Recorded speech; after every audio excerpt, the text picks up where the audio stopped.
This is one of the more involved ice table problems that we'll encounter. In this problem, at least in part A, we'll handle part B in a separate screencast. They give us numbers of grams for each of two reactants in an equation. And they give us the volume of that reaction vessel. So let's start by converting from grams into moles.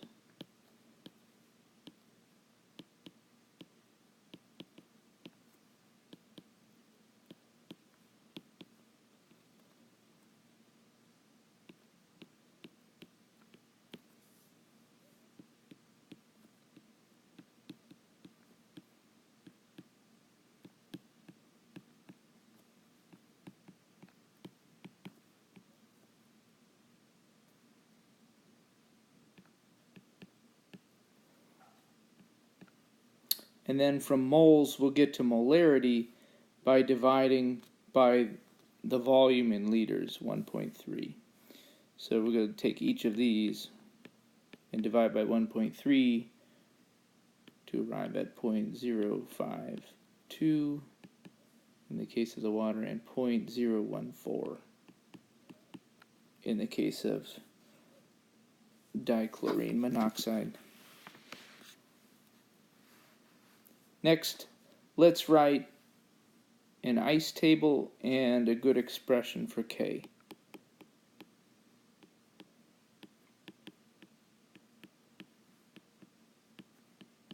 Since everything is a gas in this equation,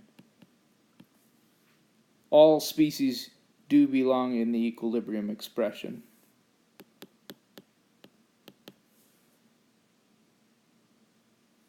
And we had figured out from earlier that the concentration of water is 0.052, and for Cl2O it's 0.014. They didn't give us any concentration for the HOCl. So in that case, you can presume safely that it is 0. It's very common for a chemist to set up a reaction vessel with some amount of maybe a few reactants or all of the reactants, and then close the lid and then see what comes out. Usually the chemist doesn't start with a product along with the reactants. So if we have a 0 in the initial line of the ice table, then automatically we know that we'll shift to the side with the 0. There's no need to calculate a value for Q so long as we know that we're going to shift to the right. So that means put minuses on the left side of the reaction arrow and a plus on the right side. Remember to carry the coefficient. If there's a coefficient 2 in front of HOCl, then that is part of the change. It's plus 2x. And then at the equilibrium line, we just add together the initials and the final concentrations. Now for our expression of K, we have the concentration of HOCl squared, because its coefficient in the equation is 2, all over water times Cl2O.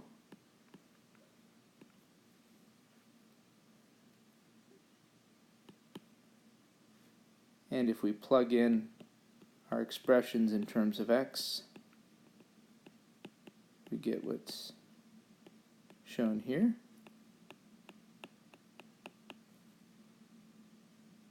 And all of this is equal to a numerical value of 0.090, which they gave us at the top.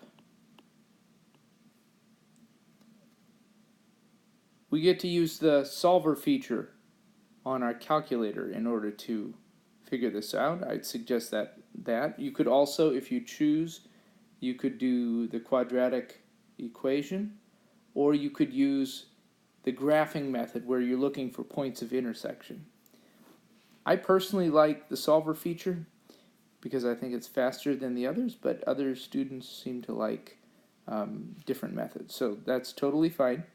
On your graphing calculator, go to the Math menu and scroll down. Typically it's at the very bottom of the list to Solver. And in the Solver, you'll see at the top a place to write an equation, and your calculator is going to demand that the equation is written in the format 0 equals something. So our task is to take this equation and format it so that your calculator can make sense of it. In order to make it 0 equals something, we've got to subtract 0.09 from both sides. Parentheses are going to be important here.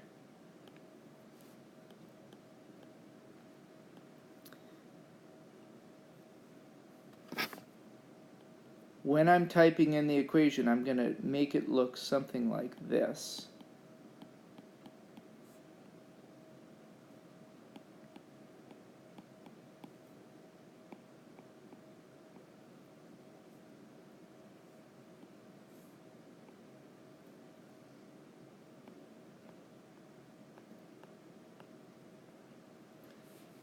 Where it's 2x quantity squared.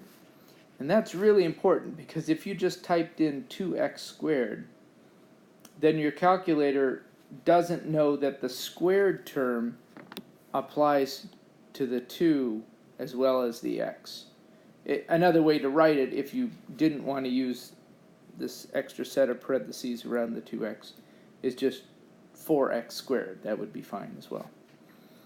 Once you've entered carefully all of that equation, hit enter.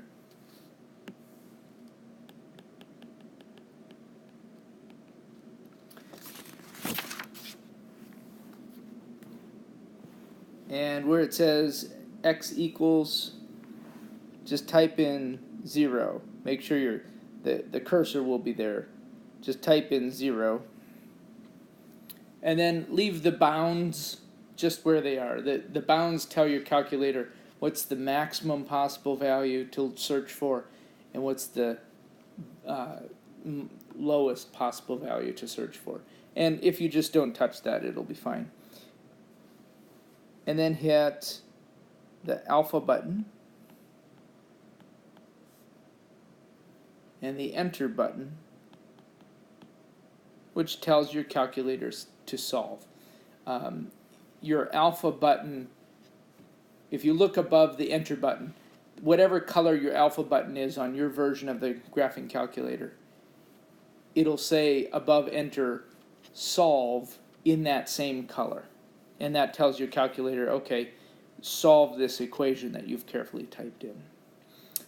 You might see blinking dots in the upper right hand of your screen, but eventually you'll see a value where it says x equals, and in this case I'm getting 0.0034.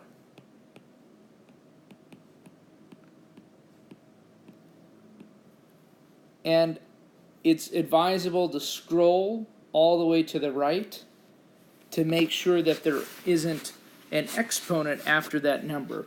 Like at the very right hand side of the screen, not visible to you right away, it'll say e to some power. That means times 10 to that power. But in this case, if I scroll to the right, I don't see any exponent, and so I'll keep rolling with 0.0034. If we go back to our ICE table that we had worked out, we now have a value of x, and we have expressions for the concentrations of each of the substances in terms of x. So for H2O, it's going to be 0.0052 minus 0.052 minus 0.0034, and we get 0.048 molar. So that's water. For the Cl2O,